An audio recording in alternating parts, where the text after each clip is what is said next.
En 1991, yo estaba en Costa Rica, estaba viviendo en Costa Rica, era un niño, y ocurrió un evento increíble en la historia de la humanidad, en este caso del país. Hubo un eclipse total de sol. No me acuerdo si era la 1 de la tarde. Recuerdo que estaba en las afueras de la casa, en el patio de la casa, y a eso de la 1 de la tarde, el día se oscureció completamente. Era como si se hubieran hecho las 7 de la noche. Fue algo increíble, espectacular. El nivel de oscuridad que se podía notar a esa hora del día. Y entonces cuando veíamos hacia arriba, nos habían preparado, ¿no?, por varias semanas con estos unos lentes especiales para que no nos afectara la vista, y todos estábamos viendo ese momento en el que el sol se tapó. ¿Alguno de ustedes se acuerda? ¿Lo pudo vivir? Porque en este lado del mundo fue donde se vivió. Yo digo Costa Rica porque yo estaba allá, pero aquí se vivió porque estamos en la misma zona exactamente donde pasó. Eso sí, no en todo el mundo se ve igual, porque depende de donde uno esté. De hecho, no sé si fue este año o el pasado, hubo otro eclipse también. De algunas zonas no se veía y de otras sí, pero ese se vio desde el patio de mi casa y fue impresionante. O sea, fue literalmente un acontecimiento único que llenaba de asombro a cualquiera que lo podía presenciar. Y uno se preguntaba, con razón, las antiguas civilizaciones, cuando estos eventos ocurrían, se llenaban de miedo, ¿no? Y decían, el mundo se va a terminar, esto es algo impresionante, porque el sol siempre ha sido considerado un dios. Y entonces cuando ese sol se eclipsaba, cuando se oscurecía a pleno día, ¡wow! ¿Qué más grande que ese Dios? ¿Qué podía ser capaz de tapar a ese Dios gigante que es el sol? Pero usted sabe que cuando hay un eclipse semejante, no hay nada que esté ocurriendo en el sol. Absolutamente nada. Todo ocurre de este lado. Hay algo que se interpone entre mi visión y el sol. Y eso me hace pensar que el sol se oscureció, pero el sol no se oscureció. El sol no se dio ni por enterado que una luna se atravesó entre él y la tierra. Su calor no cambió, su luz no cambió, su estado natural no cambió. El sol siguió siendo sol. Pero en la tierra, al haber algo en medio de ese Dios sol o de ese sol, pensamos que hubo un eclipse de sol. El sol no sufrió nada. ¿Se ha puesto a pensar en eso? Un eclipse no ejerce ninguna influencia sobre el sol. Toda es la percepción de este lado cuando algo se interpone entre ese sol, la luz de ese sol, y yo que estoy observando. ¿Sabe usted que nosotros sufrimos un eclipse de Dios también? Que nuestra percepción de Dios no cambia a Dios en lo absoluto. No afecta a Dios en lo absoluto. Lo que ves o interpretas o entiendes de Él no le hace cosquillas a Dios. Pero, ¿por qué ocurre este eclipse de Dios? ¿Por qué nosotros pensamos que Dios cambió o que a Dios le pasó algo? Porque hay algo que se interpone entre Dios y nosotros. Entonces es muy interesante porque lo que vemos de Dios, lo que entendemos de Dios, está marcado por lo que se interpone entre Dios y yo. La percepción que usted tiene de Dios, de pronto no es Dios mismo o no es Dios real, es lo que está frente a Dios y usted, o lo que está en el medio de los dos, es lo que le dice a usted lo que usted cree que es Dios. Pero Él es, independientemente de lo que usted perciba. o de lo que usted entiende. Entonces nosotros de alguna forma eclipsamos a Dios. Entendemos a Dios a la luz de lo que se interpone entre Él y nosotros. Y esto que se interpone entre Dios y nosotros son nuestros paradigmas acerca de Dios, nuestro entendimiento acerca de Él, nuestro conocimiento acerca de Él. Lo que yo entiendo que es Dios o lo que entiendo en su palabra que es Dios va a estar en medio de Dios y yo, y voy a empezar a entender a Dios a la luz de eso que veo. Aunque Dios no esté cambiando, soy yo el que está percibiendo algo. Por eso muchas veces le preguntamos a las diferentes personas que creen o que saben acerca de Dios y creemos cosas distintas. Porque todos estamos parados desde algún ángulo, con un paradigma enfrente, y según eso esté más cerca o más lejos de nosotros, así estamos entendiendo a Dios. Y decimos, Dios se eclipsó, la luz de Dios ya no brilla más, todo está mal, todas las cosas que pasan se salieron de control.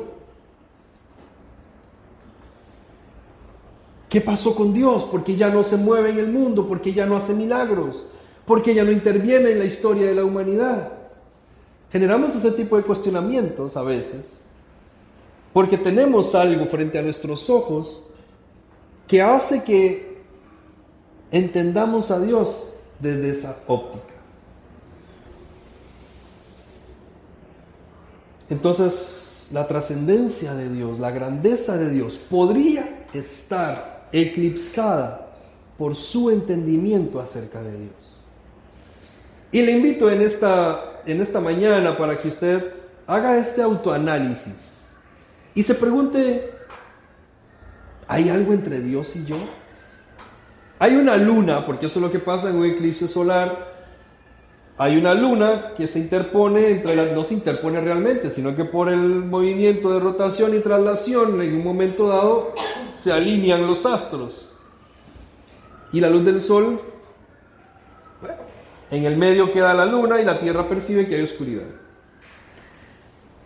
¿Será que tenemos algunas lunas frente a nosotros a la hora de entender a Dios?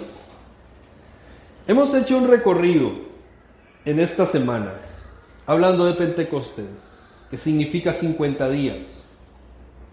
Y en este recorrido hemos dicho que cuando ocurre Pentecostés, han pasado 50 días desde la Pascua. La Pascua más importante en la historia de la humanidad acaba de ocurrir. Jesús fue sacrificado como un símbolo de un cordero que es entregado, que es sacrificado en la Pascua. Y Jesús es entregado. Jesús es entregado y Él les dice a sus discípulos cuando resucita y se aparece a ellos, vayan y esperen la llegada del Espíritu Santo. Y cuando el Espíritu Santo llega, el día que el Espíritu Santo llega, mientras ellos están en el aposento alto, es el día de Pentecostés, que es la celebración que es una fiesta judía. Y hay muchos varones judíos piadosos en aquel lugar en Jerusalén celebrando esta fiesta, y ahí se manifiesta el Espíritu Santo. Y todos son llenos del Espíritu de Dios. Pero ellos llegaron a ser llenos del Espíritu de Dios porque esos días de recorrido al Pentecostés, esos 50 días desde la Pascua hasta la llegada del Espíritu Santo, ocurren cosas en sus vidas que nosotros hemos ilustrado como un recorrido para nosotros como hijos de Dios. Los discípulos son sometidos al valle de las expectativas no cumplidas, un lugar donde de pronto todo lo que están aspirando y quieren ver y les gustaría ver no ocurre. Ellos querían ver a un Mesías militar que tomara control sobre Roma y sacara a Israel y lo pusiera otra vez en la grandeza. Sus expectativas acerca de Jesús empiezan a cambiar, porque ahora se dan cuenta que la revolución que Jesús está trayendo no es militar, es espiritual. Sus expectativas de Jesús empiezan a cambiar. Son llevados al lago de las despedidas dolorosas. Cuando Jesús resucita, ellos están felices, por fin se convencieron de que Jesús tenía razón cuando les dijo que iba a resucitar.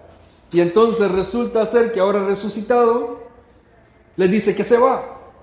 Y ellos están ahí mirando al cielo mientras Jesús va ascendiendo y les toca despedirse de su Mesías, de su Maestro. Les toca soltar esta experiencia grandiosa de tener a su maestro con ellos y aferrarse a una idea, a una promesa que no tienen en sus manos porque es una promesa. Tienen que dejar atrás el pasado que ha sido bueno, que es tener a Jesús con ellos, para aventurarse a un futuro sin Jesús, pero con Jesús adentro, que es el Espíritu de Dios. Y esta despedida fue dolorosa, pero era necesaria para que viniera lo nuevo. Y después son llevados a las montañas de las oraciones no contestadas. Pasan tiempo en el aposento alto orando y buscando a Dios. Y tienen que perseverar en esa oración porque nada está pasando, aunque están reunidos esperando la promesa. Pero aprendieron a perseverar mientras tanto. Hicieron un recorrido de Pentecostés. El recorrido que nos toca a nosotros hacer también. Nuestras expectativas tienen que ser abandonadas. Tenemos que aprender a soltar lo viejo. Tenemos que aprender a orar. Lo vimos la semana anterior, por eso no entramos en detalle para que usted vaya a ver los videos si quiere repasar.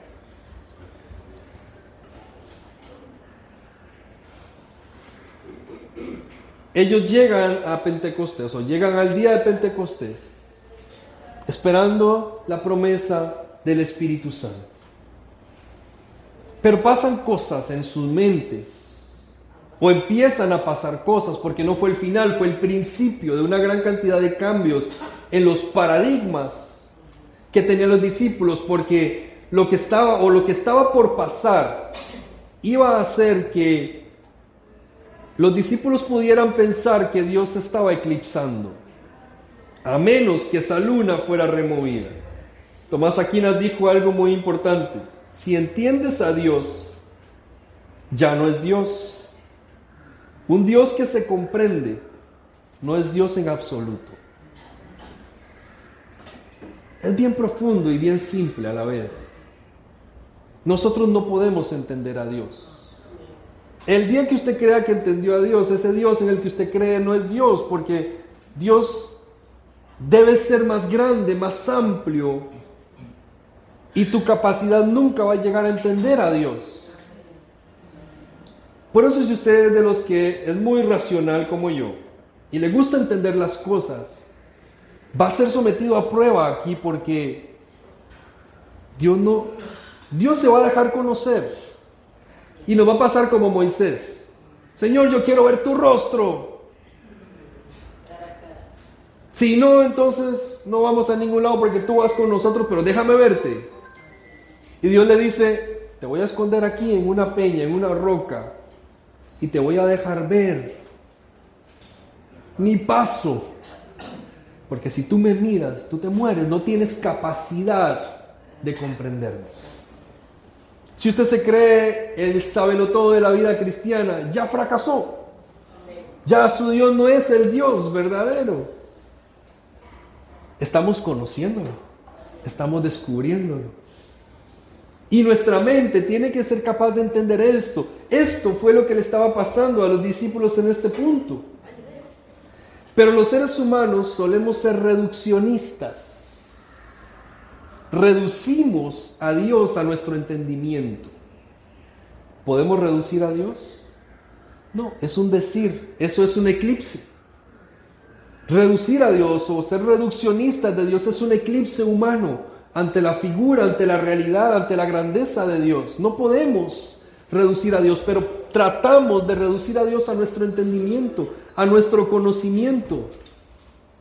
¿Cómo es Dios? ¿Alguno de ustedes puede dar cátedra de Él? Todos estamos aprendiendo. Antes yo pensaba que cuando uno predicaba, tenía que conocer a Dios, tenía que saberse todo, tenía que aprenderse toda la teología, haberse leído todos los libros, y hasta los diccionarios había que leerse. Y saben, no es posible. Estoy en el camino de aprender. Y mientras la aprendo me doy cuenta que, como dijo aquel otro filósofo, solo sé que nada sé. Nos pasa todo el tiempo en el conocimiento de Dios que mientras nos vamos acercando a Él decimos, wow, esto es impresionante. Yo creo que Dios allá atrás se queda pensando y como que si supieras lo demás que te falta. Si supiera lo que no conoces, ¿cómo quedarías? Nos maravilla su grandeza. Y esa grandeza es apenas un pedacito de lo que puedes comprender de Dios. Hemos visto a Dios hacer cosas impresionantes. Y eso es apenas un pedacito de lo que realmente puede ser Dios o puede hacer Dios. ¿Por qué somos reduccionistas? Porque nos gusta lo conocido. Lo conocido nos da seguridad. Nos gusta lo tradicional, porque lo tradicional nos da una excusa para no cambiar. Nos gusta lo que es aceptado por la mayoría, porque así no tenemos enemigos y vivimos en paz. Y esto se aplica a todas las cosas, por eso somos reduccionistas.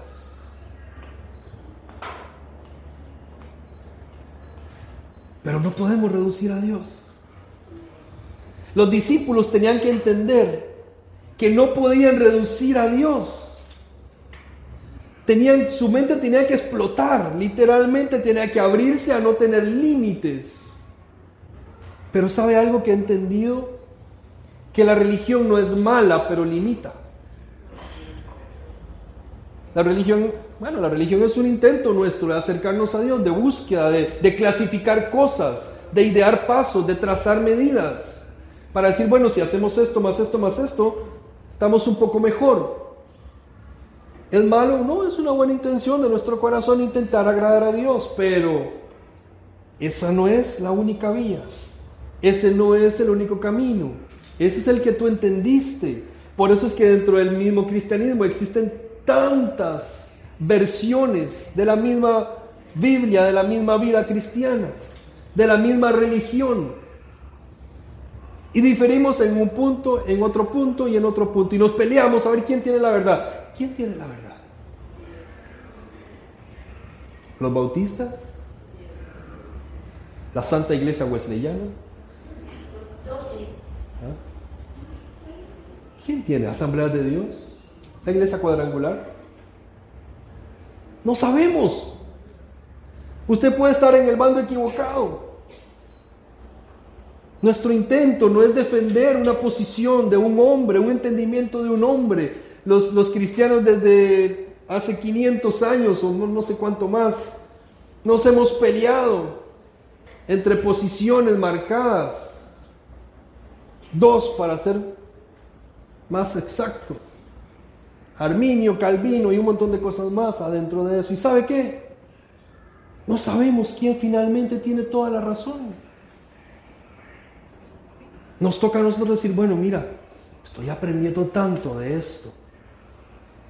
Me hace pensar en tantas cosas. Señor, ayúdame a entender. Ayúdame a caminar. No a cerrarme y defender esta posición, es la única correcta. Yo tengo el conocimiento correcto. No lo tienes. No lo puedes tener. Porque el que creas que lo tienes es eclipsar a Dios. Y no puedes eclipsar a Dios. Entonces, ¿cómo hacemos con la vida cristiana? Si no puedo tener un entendimiento claro y total de quién es Dios, ¿cómo vivo la vida cristiana? Yo creo que la debemos vivir como lo hace una persona que surfea. ¿Han visto los surfistas, no? ¿Han visto competencias? Ellos se meten, se montan en su tabla, van al mar y esperan la ola. Es la ola que les puede dar la medalla de oro, porque ahora estos son juegos ya organizados y establecidos. Pero nadie les garantiza que la ola de este va a ser igual a la del otro. El que hace el surf tiene que saber cuál es la ola, sabe montarse en ella y aprovechar las virtudes de ese movimiento para hacer lo que sabe hacer. Y quizás lo que tenemos que hacer en nuestra vida es aprender a leer a Dios en el momento en que está pasando. Tenemos algunas líneas, el mar es el mar. tiene una forma de moverse y empezamos a entender estos lineamientos que están escritos en la palabra, pero nos empezamos a dar cuenta de que tenemos que aprender a subirnos en esta ola. No entendemos el movimiento de Dios.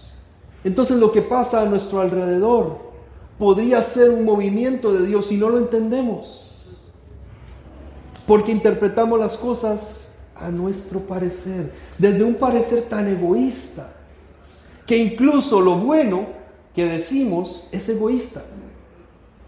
Por ejemplo, los cristianos solemos motivarnos con una frase cuando están pasando cosas malas. Y uno dice, bueno, todas las cosas obran para bien. Y uno dice, bueno, algo Dios me está enseñando de todo esto. Algo Dios está haciendo en mi vida, está usando todo esto para mi beneficio. ¿Se da cuenta cómo estamos pensando en nosotros? ¿Estamos pensando que todo eso que está pasando es apuntando a nosotros?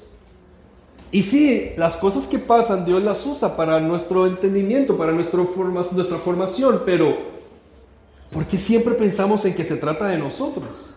¿Qué tal si lo que está pasando ahí alrededor no se trata de nosotros? Nos involucra, pero se trata de algo más grande que nosotros. ¿Hay algo más grande que nosotros? Pero nosotros decimos, no, Dios me está formando a mí, está haciendo algo en mi vida a través de esto.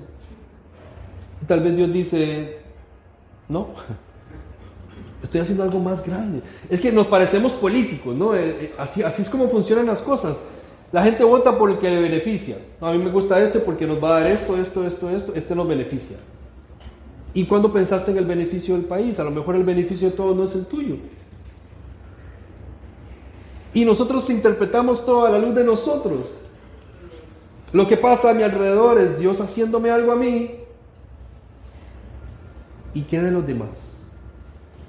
¿Se da cuenta cómo reducimos a Dios a nuestro entendimiento, a nuestro egoísmo? Lo hacemos así de pequeño. Las cosas que pasan donde usted trabaja, ¿por qué pasan? ¿Porque Dios está haciendo algo en usted? ¿Y no se ha puesto a pensar que a lo mejor es que quiere hacer algo a través de usted? Situaciones en el matrimonio, situaciones en la familia, con los hijos. Y uno dice, bueno, Dios me está enseñando tantas cosas. ¿Y te has puesto a pensar que a lo mejor solo está usando tu presencia en ese lugar para hacer algo más grande? Nuestro pensamiento es bien egoísta.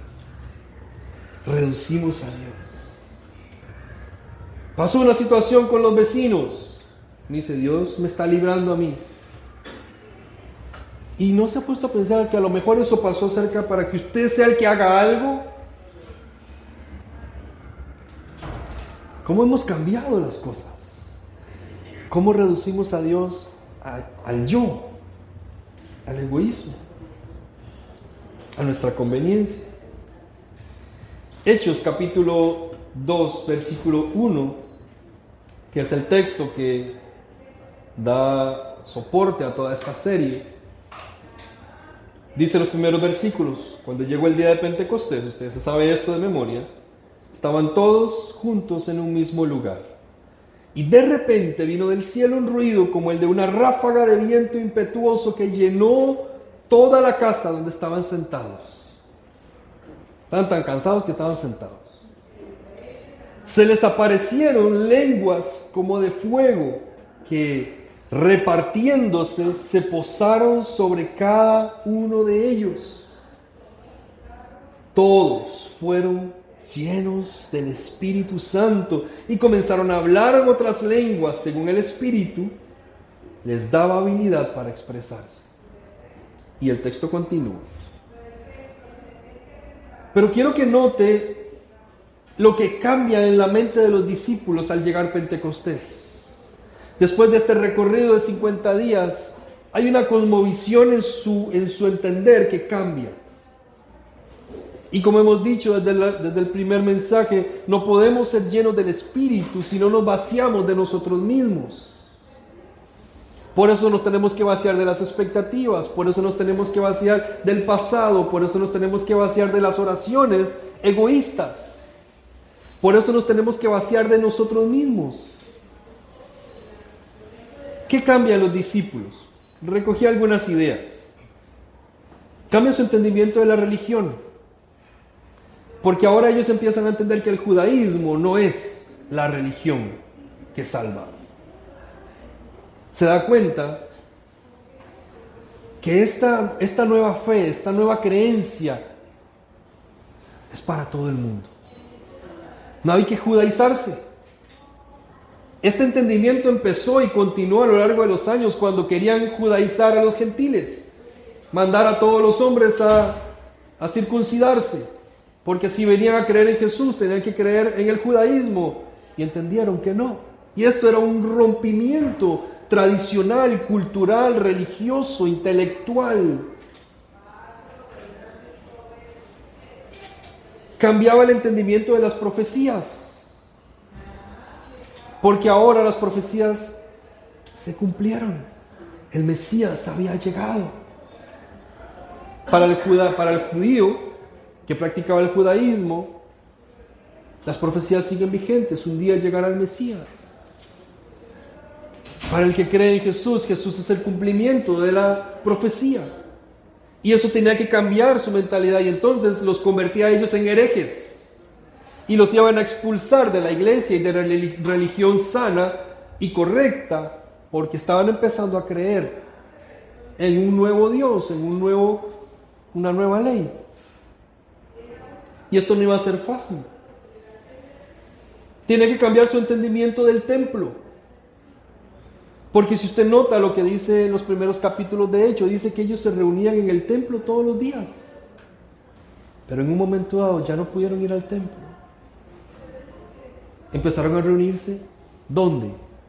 Donde había gente.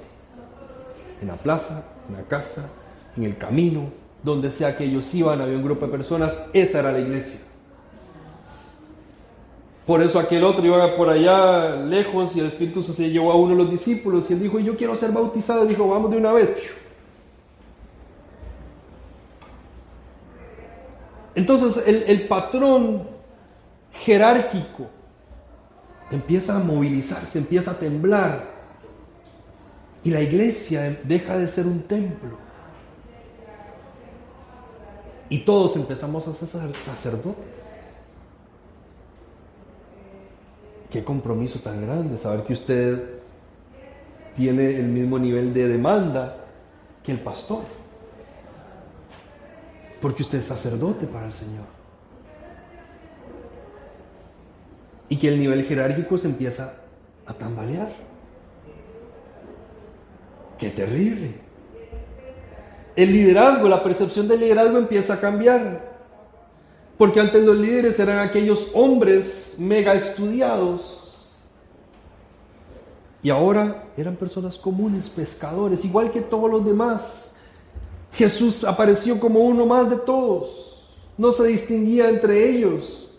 A nosotros nos gusta la pompa, el lujo, la grandeza, el nombre, la posición. Que nos llamen por nuestros títulos y relevancia. Y le restamos importancia a aquel que pasa desapercibido entre los demás. Jesús pasaba desapercibido, excepto por todo lo que hacía, ¿no? Pero no porque anduviera con una ropa increíble, destacada entre los demás, o porque hiciera unas lecturas impresionantes de la Torá. La leía, pero lo que provocaba algo de él era la aplicación de aquello. Y eso empieza a cambiar en los líderes, en la misma iglesia. Empieza a cambiar su percepción del pueblo escogido, porque ya dejaron de sentirse tan exclusivos y empezaron a entender que el pueblo escogido era todo el que creyera. ¡Qué lío! Lo que ellos estaban enseñando, lo que ellos estaban empezando a compartir, no era fácil. Para nosotros es bonito porque ya lo entendemos, vivimos en una cultura cristianizada, con trasfondo católico, pero cristiano al fin. Y entendemos todo esto, pero para ellos, lo que ellos estaban haciendo era echarse en contra a todo el mundo, a sus propios líderes, a sus propias creencias, a sus propias familias. Era ir en contra de lo que todo el mundo creía y aceptaba como permitido. Era ir en contra de la tradición. Y se acuerda que mencionamos al principio que nos gusta respetar la tradición y lo que es conocido y lo que es aceptado por la mayoría. Pero el Evangelio de Jesús es cualquier cosa menos eso. ¿Qué clase de Evangelio vivimos? Esa es la pregunta. ¿Estamos eclipsando a Dios con nuestro Evangelio? ¿O estamos intentando conocer su Evangelio? ¿Qué Evangelio vive usted? Su percepción de la ley cambia. Porque ahora la ley no está escrita en unos rollos. Ahora la ley está metida adentro. Su percepción de la relación con Dios cambia. Porque antes tenían que ir al templo, antes tenían que cumplir rituales, antes tenían que matar animales. Y ahora no. Entonces imagínense lo que esto impactaba, la misma economía del templo, que dependía de que la gente fuera y sacrificara animales y vendían los animales y se costeaban cosas. Y ahora ellos dicen, no, es que no necesitas hacer nada de eso. Además, ni siquiera necesitas ir al templo. Y la religión dice, no, espérate, necesitamos sobrevivir, las finanzas son importantes. ¿Lo hacemos hoy? En nuestras iglesias. Tenían que cambiar su percepción de lo que era una revolución. Ya Jesús no podía ser percibido como el Mesías militar o de cambio y transformación social. Su transformación iniciaba desde adentro en el espíritu, y los cambios desde adentro cuestan más. Cambiar las cosas afuera es difícil, pero es más fácil todavía que cambiarlo de adentro. Por eso a la gente no le gusta ir a terapia, por eso a la gente no le gusta tener mentores, por eso a la gente no le gusta la consejería. Porque los fuerza a cambiar desde adentro. Y uno dice, no, mejor dame un tip que sea fácil para resolverlo. Pero cambiar desde adentro cuesta más. Y esto es lo que Jesús estaba enseñándoles. No. Nuestros hermanos romanos no son nuestros enemigos. Y todos dicen, ¿cómo? Sí lo son. Nos tienen esclavizados, pagando impuestos excesivos. Jesús dice, no. Por eso, más bien, amen a sus enemigos. Si lo consideran enemigos, ámenlos. Los cobradores de impuestos no son nuestros enemigos. ¿Qué? Si nos roban, son traidores de la patria. No, además, ya tengo a uno aquí como mi discípulo. Jesús empieza a romper todos estos paradigmas en ellos. Y ellos están llegando a Pentecostés transformando sus paradigmas, su cosmovisión de Dios, de la vida, de la ley, de la salvación.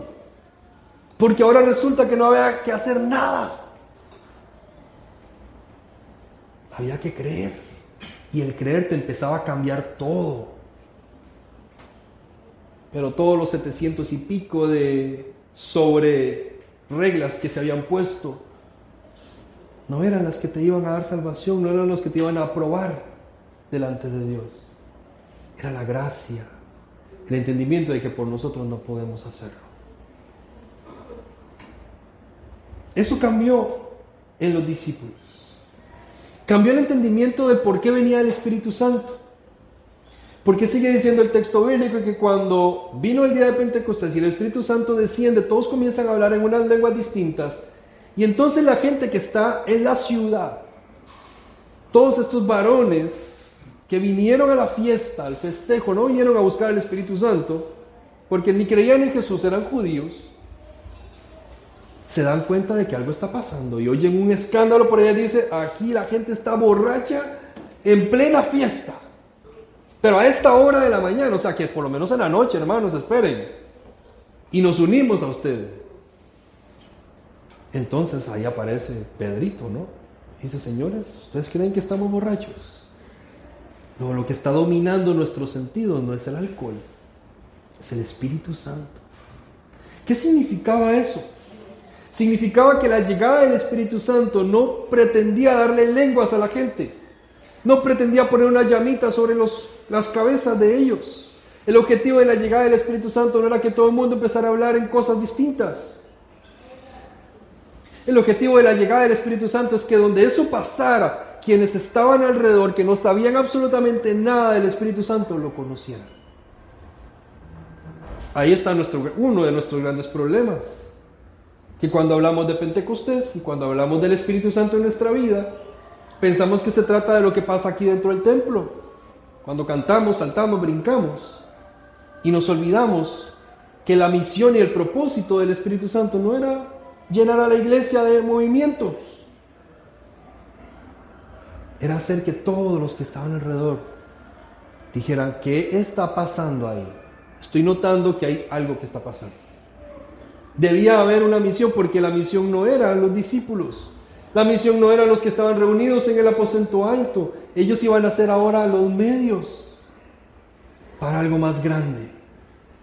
Por eso cuando Jesús les habla del Espíritu Santo, les dice, ustedes me van a ser testigos, van a recibir poder cuando venga el Espíritu Santo y me serán testigos. El poder que ustedes van a ver no es de ustedes. Lo que ustedes van a hacer son los testigos del poder del Espíritu que va a estar dentro de ustedes. Ustedes son un medio, no son el final. No van a recibir la llenura del Espíritu Santo porque queremos llenarlos. Y así son de egoístas nuestros cánticos a veces, ¿no? Lléname, lléname, lléname, dame, y queremos todo para nosotros. Y no es que esté mal, necesitamos a Dios y a veces pedirle que nos llene porque nos sentimos vacíos, pero es que nos quedamos ahí. Y nos tenemos que sacudir un poquito de este egoísmo cristiano que tenemos, dejar de eclipsar a Dios y empezar a decir, yo existo en esta tierra, yo tengo al Espíritu Santo, yo tengo a Dios en mi vida por un propósito. Lo que Dios está moviendo a mi alrededor no se trata de mí, se trata de lo que está a mi alrededor. Tengo que aprender a leer estos movimientos de Dios y montarme sobre la ola para ser testigo de lo que Dios puede hacer. Porque yo no soy la ola, ni la manejo, ni la domino. Solo me subo en ella y aprendo a moverme en ella. ¿Tienes al Espíritu Santo viviendo en tu vida?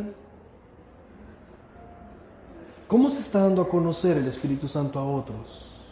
A quienes están a tu alrededor. Desde los que viven en casa hasta los que te ven pasando en el bus. Con los que trabajan, tus vecinos. ¿Cómo se ve el Espíritu Santo a los ojos de ellos? ¿Qué impresión tienen?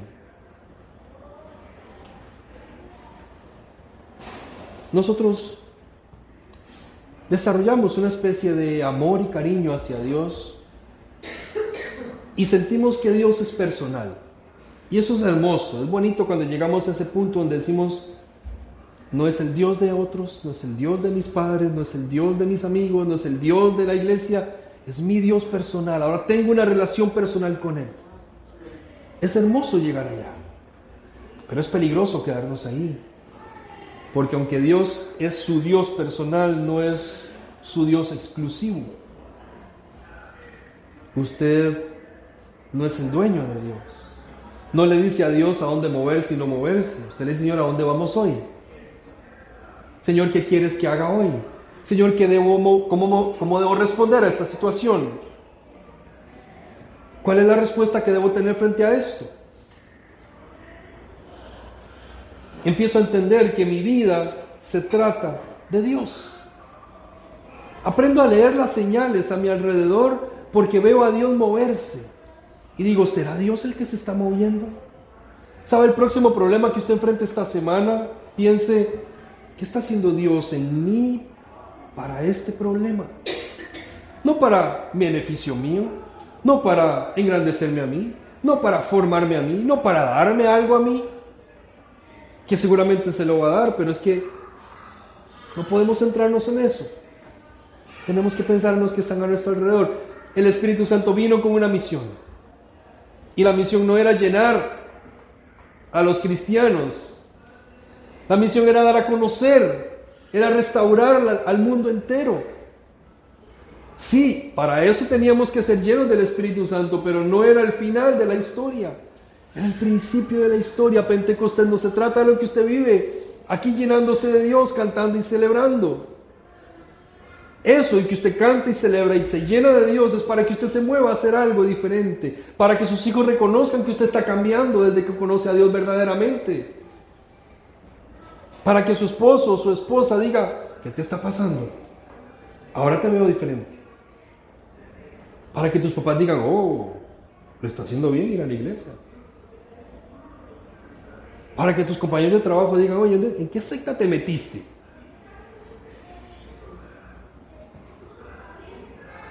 ¿Qué dieta estás haciendo que te veo tan bien? Y le dice: no, es que el corazón alegre hermosa el rostro. Es que hemos conectado con Dios y ahora eso se refleja en nosotros. Tiene que haber una evidencia en nosotros de que el Espíritu está en nuestra vida. El jefe va a decir: wow, pero ahora estás tan responsable, haces tan bien tu trabajo, sobresales de todos. ¿Qué te pasó? ¿En qué curso te metiste? ¿En qué coach estás viendo ahora? No, estoy conociendo a Dios. Ah, muéstrame a ese Dios. Bueno, te voy a mostrar lo que conozco, pero me falta mucho por conocer todavía. ¿Cómo leemos la misión de Dios a nuestro alrededor? ¿Puedes ver a Dios operando en tu vida a través de las circunstancias? ¿Puedes ver a Dios moviéndose en todo lo que pasa a tu alrededor? ¿Puedes ver a Dios moviéndose en lo que pasa en esta nación? Cuando queda el presidente Molino, ¿puedes ver a Dios en eso? ¿Encontrar la oportunidad de tu vida para que eso sea un movimiento de Dios? ¿Te peleaste con un amigo? ¿Puedes ver el movimiento de Dios a través de eso?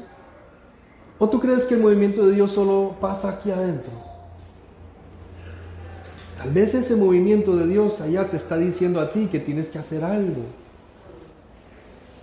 Tal vez la gente que está sufriendo a tu alrededor es porque Dios sabe que tú tienes algo para darles.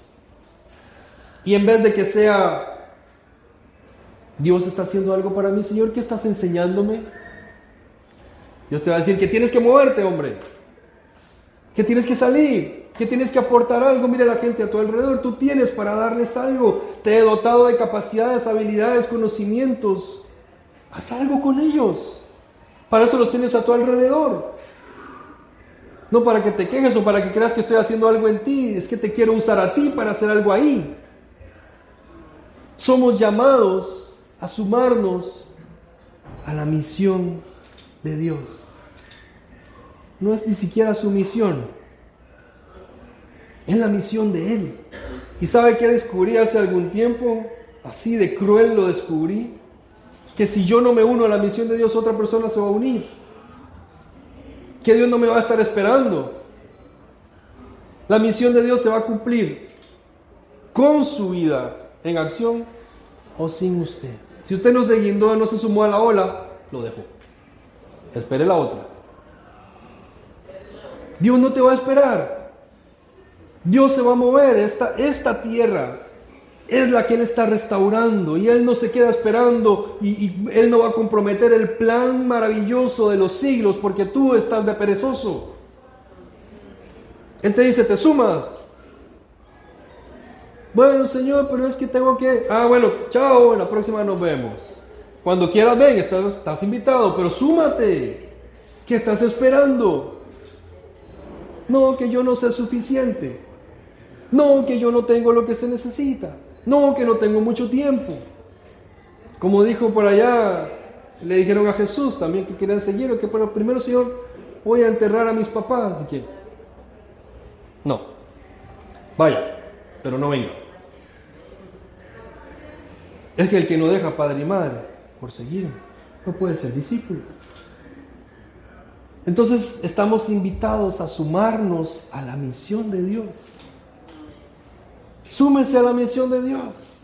Aprenda a ver a Dios en medio de las circunstancias que rodean su vida y diga: si Dios me puso ahí es por algo.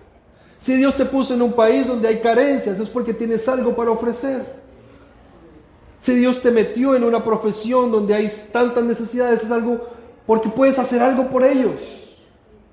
Si Dios te puso en una empresa que tiene muchas carencias o que hay gente de X tipo, por algo será. Si usted solo trabaja con gente hindú o con judíos, o con árabes o lo que usted quiera, pregúntese por qué Dios lo metió ahí. Para formar mi corazón, porque la religión es de ellos. No. Es que ellos necesitan escuchar. Ellos necesitan saber. Tú tienes que abrazar la misión de Dios.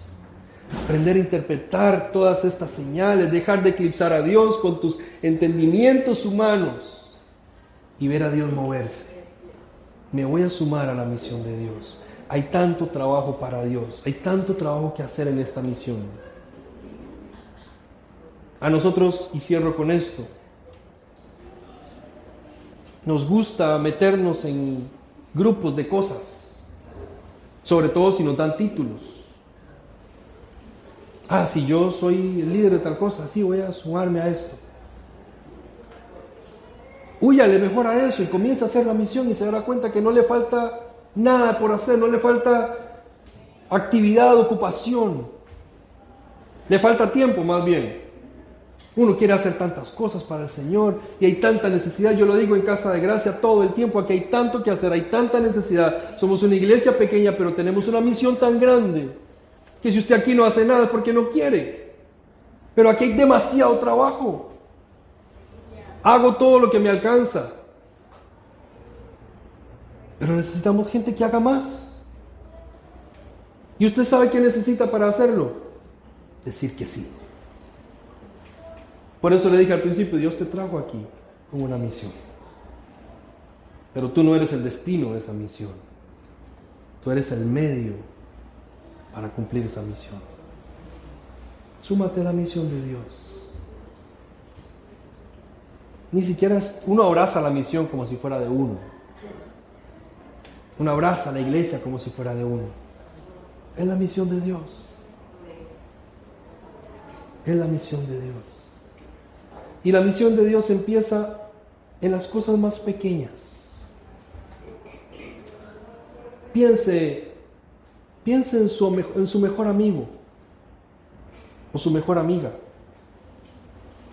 Piense en un compañero de trabajo con quien conversa regularmente. De pronto un familiar, papá, mamá, con situaciones. Piense en un hijo. Esa es su misión. ¿Dónde usted trabaja? ¿Estudia? ¿Dónde se mueve todos los días? Esa es su misión. ¿A qué se dedica? ¿Cómo ocupa su tiempo? ¿Cuáles conflictos tiene que enfrentar mañana que empieza la semana? Esa es su misión. Ahí empieza. En la persona más cercana que usted tiene. Ahí está su misión. Dios te puso en la vida de esa persona para algo. Porque esa persona necesita de lo que tú tienes, de lo que tú conoces, de lo que tú sabes, de lo que tú has aprendido. Incline su rostro, por favor.